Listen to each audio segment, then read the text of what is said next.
Welcome to Performance Rewired. I'm Dana. I'm a coach, a strategist, and a systems expert for high-achieving professionals who are done trading their health for results. This podcast is for executives, entrepreneurs, and elite performers who want to rewire the way that they work so they can lead, perform, and live with more energy and control. Each episode is packed with straight-shooting insights and tools to help you build a system that sustains success from the inside out. No fluff, no burnout, just performance rewired. Now let's get to it. Hey everyone, this is Dana. Welcome to episode 3 of Performance Rewired, where we redefine what it means to perform from the inside out.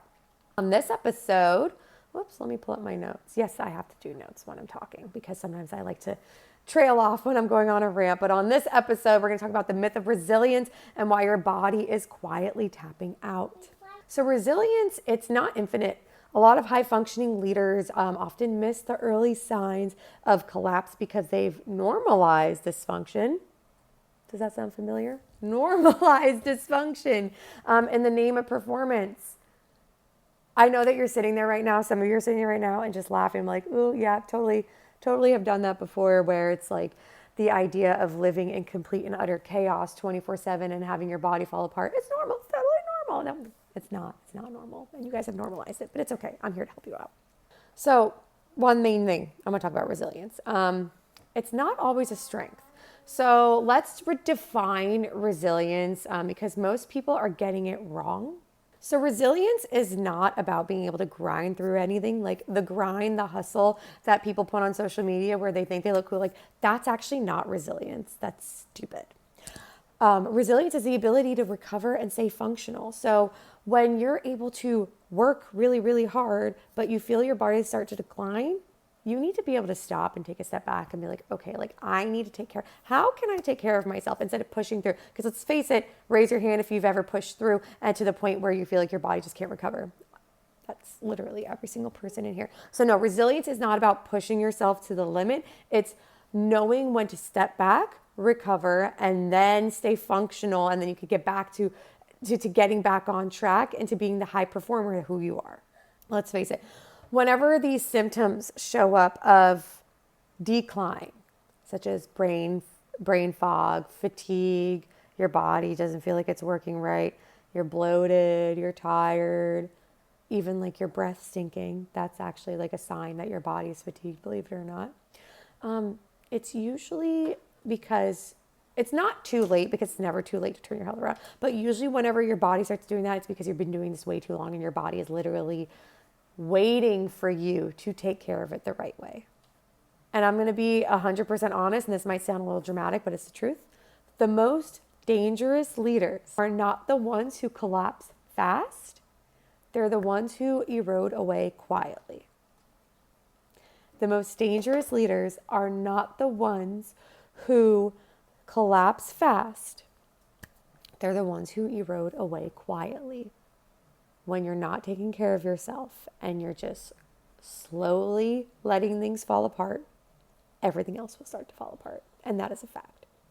So what exactly does quiet decline look like? So like I mentioned earlier, brain fog, fatigue, bloat, recovery time, that's longer. So you're physically, you're mentally, and emotionally not able to recover from just even basic everyday life, or at the end of your workday, you used to be able to come home, put your feet up, relax, go to bed, wake up feeling ready to go. But now when you get home, you barely have energy to sit on the couch and you still have to go take a shower, try to eat something, go to bed. And then by the time you're in bed, you crash out on bed and you wake up in the morning. You used to wake up and feel full of energy, but now you wake up and you're like, I feel like I can't get out of bed at all. That is a major sign of this quiet decline within your internal system. Other signs: irritability, short temper, emotional dullness. Are you lashing out on people for no reason? Are you freaking out? Are you having temper tantrums? Like, let's be honest. Like, are you stomping around because one minor thing didn't go your way? If you are emotionally declining. Are you overly dependent on caffeine or those adrenaline rushes? Are you drinking like 20 cups of coffee a day, or are you drinking 20 like energy drinks a day or anything like that? If you are relying on those and you're still overly exhausted, that is a major sign that you're quietly declining.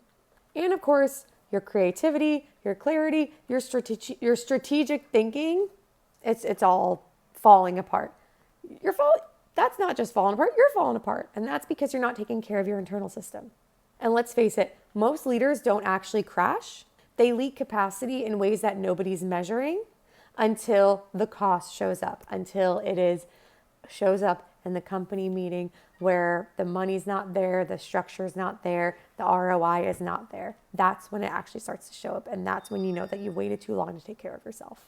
So how do we stop this before it becomes too public or too expensive? We have to establish internal metrics for energy, clarity, and rhythm, not just output. So you have to fix every little thing that isn't working. We have to figure out what the problem is for each little thing and a solution. And then we have to go ahead and fix all of that. We need to prioritize foundational routines that adapt to pressure and that they don't collapse under it. So adapting to your already high pressure lifestyle and adapting to your highly busy schedule already. We don't want you to collapse under the pressure with all this, what you have to do a little bit differently, but we're going to adapt it within your new schedule or adapt it within your schedule.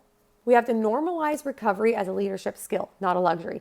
So no longer are we doing the days where you have to hustle until your body literally breaks. Like, you need a break. That's normal. It's not something like I've earned this break. It's like, no, everybody earns a break. Everybody deserves a break. You don't just deserve it because you're up here and you've worked 20 years at a company. Like, everybody deserves a break and everybody needs that time to just relax and like get some clarity back in their life, physically, mentally, emotionally. So it needs to be normalized that it's not a luxury. It's literally a leadership skill to know when to say like, hey, we're all, or I am, or you are quietly declining.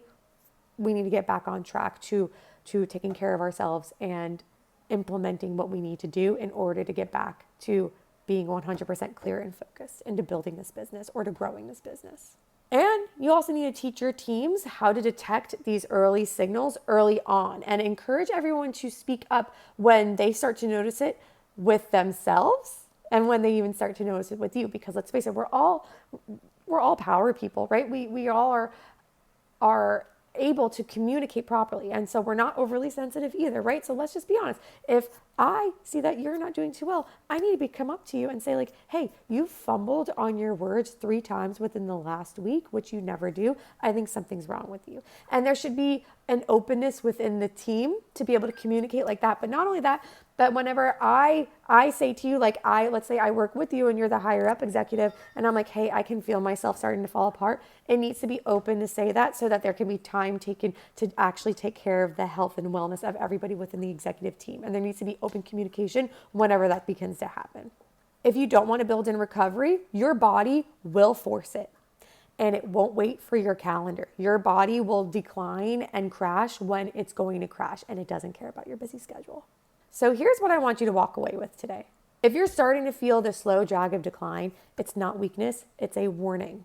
Pay attention before it costs you a lot more than you think.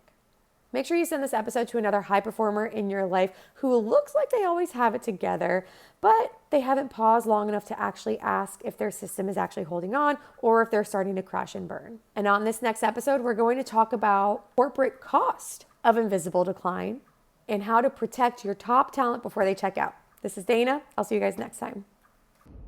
Thank you for tuning in to Performance Rewired. If this episode gave you clarity, sparked a new insight, or challenged how you think about high performance, make sure you follow the show and leave a quick review.